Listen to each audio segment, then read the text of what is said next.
پہلے ہر امتحاں کے بعد ذات نبی بلند ہے ذات خدا کے بعد. دنیا میں جس قدر احترام کے لائق ہے لوگ، دنیا میں جس قدر احترام کے لائق ہے لوگ، میں سب ہی کو مانتا ہوں مگر مصطفیٰ کے بعد. اور کسی نے کیا بہترین لکھا ہے، لکھی نبیوں کی میں نے یوں سنا اول سے آخر تک. سنا کے معنی تعریف، لکھی میں نے نبیوں کی یوں سنا اول سے آخر تک، محمد لکھ دیا بس ہو گیا اول سے آخر تک. اور کسی نے اور اچھا لکھا کہ شرط لگی تھی تمام دنیا میں، شرط لگی تھی دنیا میں تمام خوشیوں کو ایک لفظ میں لکھنے کی.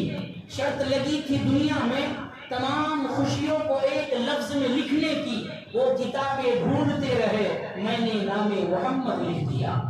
آقا نامدار صلی اللہ علیہ وسلم کی صفات، آپ کی شان سب سے اعلیٰ، آپ کی فضیلت، آپ کا مقام، آپ کا درجہ سب سے اعلیٰ. اللہ کے رسول صلی اللہ علیہ وسلم کی شان دیکھیے کہ آقا نامدار صلی اللہ علیہ وسلم کیسے وقت میں دنیا کے اندر تشریف لائے.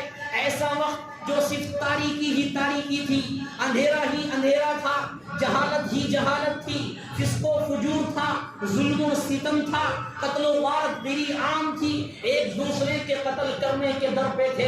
انسانیت کو شرمسار کیا جا رہا تھا، انسانیت کو فراموش کیا جا رہا تھا.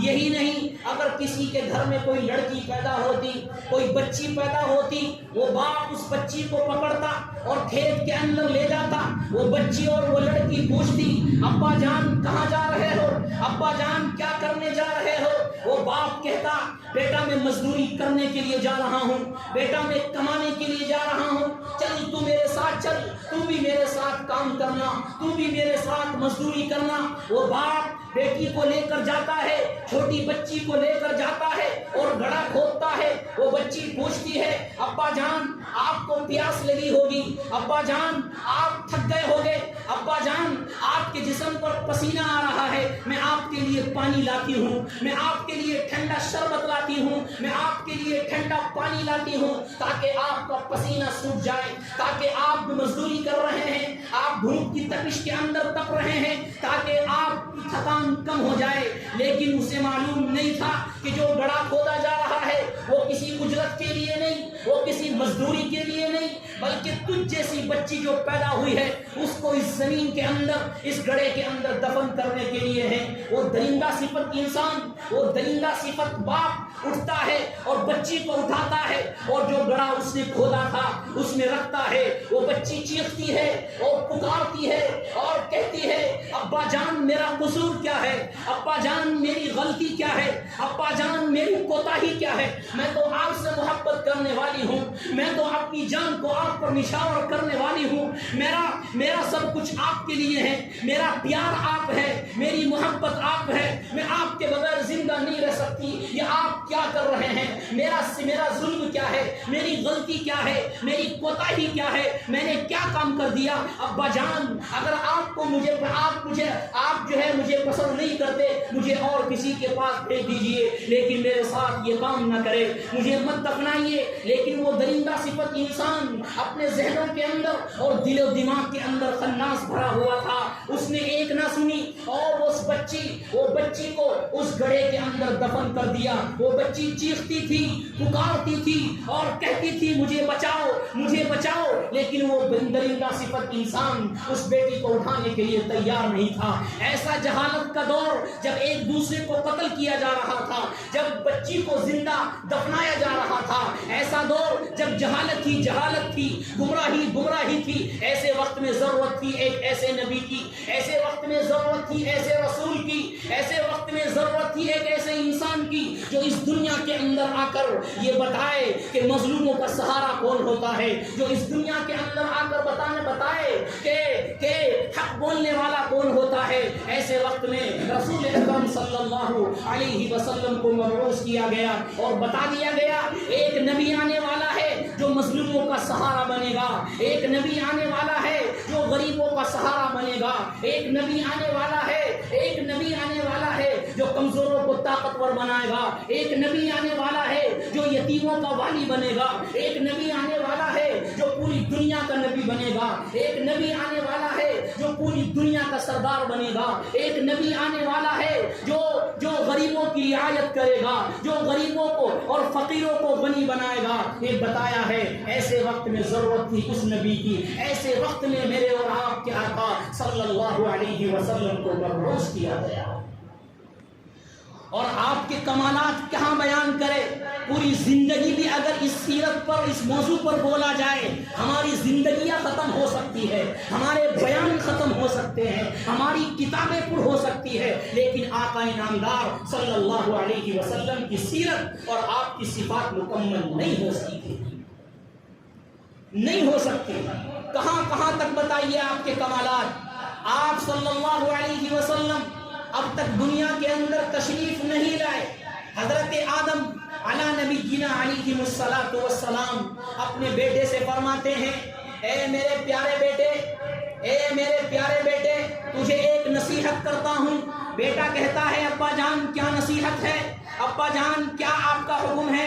حضرت آدم علی نبینا علیہ الصلوۃ والسلام کہتے ہیں, بیٹے جب تو اللہ سے کوئی دعا کیا کرے, جب تو اللہ سے کوئی دعا مانگا کرے, جب تو اللہ کے سامنے ہاتھ اٹھائے تو ہاتھ اٹھانے سے پہلے, دعا مانگنے سے پہلے محمد پر درود پڑھ دیا کر, محمد پر درود بھیج دیا کر. بیٹا پوچھتا ہے ابا جان محمد کون ہے, میں تو ان آنکھوں نے اب تک محمد کو نہیں دیکھا, میں نے تو اب تک کسی محمد کا نام نہیں سنا, میں نے تو اب تک دنیا کے اندر کسی محمد کو نہیں دیکھا. کون ہے وہ محمد, کون ہے وہ محمد جس پر درود پڑھوں. حضرت آدم علی نبینا علیہ الصلوۃ والسلام فرماتے ہیں, اے میرے پیارے بیٹے, یقیناً وہ نبی اب تک دنیا میں نہیں آئے, یقیناً وہ نبی اب تک اس دنیا کے اندر تشریف نہیں لائے, یقیناً اب تک وہ نہیں آئے, وہ سب سے آخری نبی ہو گئے. لیکن میں جنت کے اندر تھا, جنت کے پتے پتے پر, جنت کے درخت پر, جنت کے شجر پر, جنت کی دیواروں پر اور آسمانوں پر, میں نے زمینوں پر میں نے محمد کا نام لکھا ہوا دیکھا ہے. میں نے جنت کے دروازوں پر محمد کا نام لکھا ہوا دیکھا ہے. میں نے جنت کے محلوں پر محمد کا نام لکھا ہوا دیکھا ہے. میں نے جنت کے درختوں پر اور ان کی پتیوں پر محمد کا نام لکھا ہوا دیکھا ہے. اس لیے کہ وہ نبی سب سے اعلیٰ ہو گئے, وہ نبی سب سے افضل ہو گئے, وہ نبی سب سے بہتر ہو گئے. جب تو ان پر درود پڑھ دے گا اور دعا مانگے گا, پھر تیری دعا کو قبول ہونے سے کوئی نہیں روک سکتا. کیا صفات تھی میرے اور آپ کے آقا صلی اللہ علیہ وسلم کی, کہ آپ پیدا نہیں ہوئے لیکن آپ کے اوصاف اور آپ کے کمالات دنیا کے سامنے ظاہر ہو رہے ہیں. کتنی شان والا نبی ہے, کتنا افضل نبی ہے, کتنا اعلیٰ نبی ہے. یہی نہیں, آگے چلیے اور آگے دیکھیے کہ آقا نامدار صلی اللہ علیہ وسلم ابھی پیٹ کے اندر ہے. آپ کے والد محترم کا انتقال ہو گیا, آپ یتیم ہو گئے, لیکن قربان جائیے, لوگ قربان جائیے. حضرت آمینہ فرماتی ہے کہ پیٹ کے اندر بچہ ہے لیکن گھر کے اندر سے خوشبو آ رہی ہے. ابھی ولادت نہیں ہوئی لیکن گھر کے اندر سے خوشبو آ رہی ہے, اور خوشبو بھی ایسی کہ آج تک وہ خوشبو سونگھی نہیں, اور خوشبو کی مہک صرف گھر تک نہیں بلکہ گلیوں تک, دوسرے گھروں تک اس خوشبو کی مہک جا رہی ہے.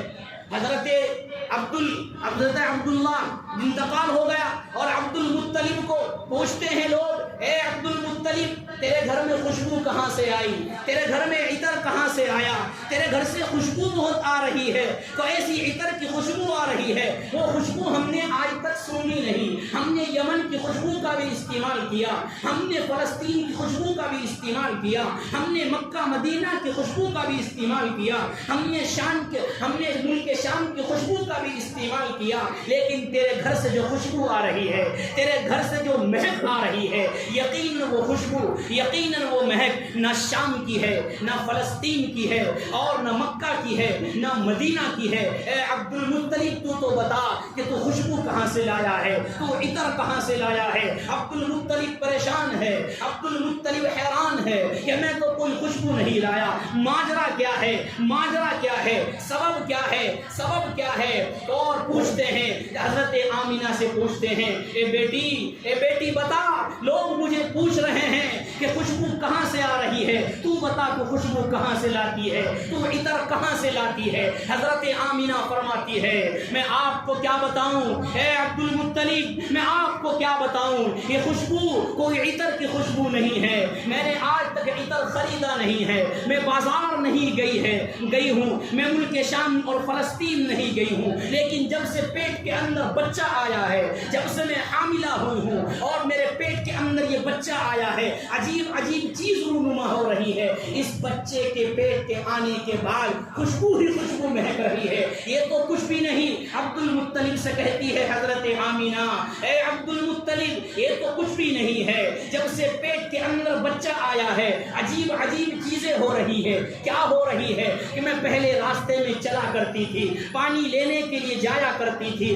گرمی کی تپش ہوتی تھی، مجھے گرمی لگتی تھی، دھوپ میرے اوپر پڑتی تھی، دھوپ کی تپش میرے اوپر آتی تھی، لیکن جب سے پیٹ کے اندر بچہ آیا ہے میں راستے میں چلتی ہوں، بادل میرے اوپر سایہ کر لیتا ہے، میرے اوپر دھوپ نہیں پڑتی ہے۔ میں پہلے چلا کرتی تھی، راستے میں جایا کرتی تھی، میرے قدموں کے نیچے کنکر آتی تھی، مجھے تکلیف ہوتی تھی، مجھے پریشانی ہوتی تھی۔ جب سے پیٹ کے اندر بچہ آیا ہے میں راستے میں چلتی ہوں، مجھے کنکروں کا پتہ نہیں چلتا، مجھے کنکر روئی کی طرح محسوس ہوتے ہیں۔ اے عبد المطلب اور سنتا جا، یہ تو کچھ بھی نہیں ہوں، یہ تو کچھ بھی نہیں ہے، میں راستے میں چلتی ہوں، جب سے پیٹ میں بچہ آیا ہے جو درخت اور شجر راستے میں پڑتے ہیں مجھے جھک کر سلام کرتے ہیں، جو درخت راستے میں پڑتے ہیں میرے اوپر سایہ کر لیتے ہیں۔ اے عبد المطلب میں تجھے کیا کیا بتاؤں، میں پہلے پانی لینے جایا کرتی تھی اور کنویں کے اندر ڈول ڈالتی تھی، مجھے ڈول کھینچتے ہوئے تکلیف ہوتی تھی، پریشانی ہوتی تھی اور تکلیف ہوتی تھی، لیکن جب سے پیٹ کے اندر بچہ آیا ہے میں کنویں کے اندر ڈول ڈالتی ہوں، پانی خود بخود اوپر چلا آتا ہے۔ کیا کمالات ہے میرے اور آپ کے آقا صلی اللہ علیہ وسلم کے کہ آپ اب تک پیدا نہیں ہوئے، آپ کی پیدائش اب تک نہیں ہوئی، آپ کی ولادت اب تک نہیں ہوئی، لیکن آپ کے کمالات، آپ کے اوصاف، آپ کے کردار، آپ کے کمالات جو ہے وہ دنیا کے سامنے ظاہر ہو رہے ہیں۔ یہ پیغام دینا تھا، یہ بتانا تھا، ایک نبی آنے والا ہے، ایک نبی آنے والا ہے، ایک رسول آنے والا ہے، عاجزی جس کا لباس ہوگا، نیکی جس کی پہچان ہوگی، حق جس کی زبان پر ہوگا، اسلام جس کا دین ہوگا، نام جس کا محمد ہوگا اور نام جس کا محمد ہوگا، میں اس کے ذریعے ہدایت پھیلاؤں گا، کمزوروں کو طاقتور بناؤں گا، جو اس کے راستے پر چلے گا میں جنت کے دروازے اس کے لیے کھول دوں گا، جو اس سے محبت کرے گا میں جنت کے دروازے اس کے لیے کھول دوں گا، اور جو اس سے نفرت کرے گا، جو اس سے دشمنی کرے گا اور جو اس کی حکم کی خلاف ورزی کرے گا، پھر میں اس کے لیے جہنم تیار کر رکھی ہے۔ یہ میرے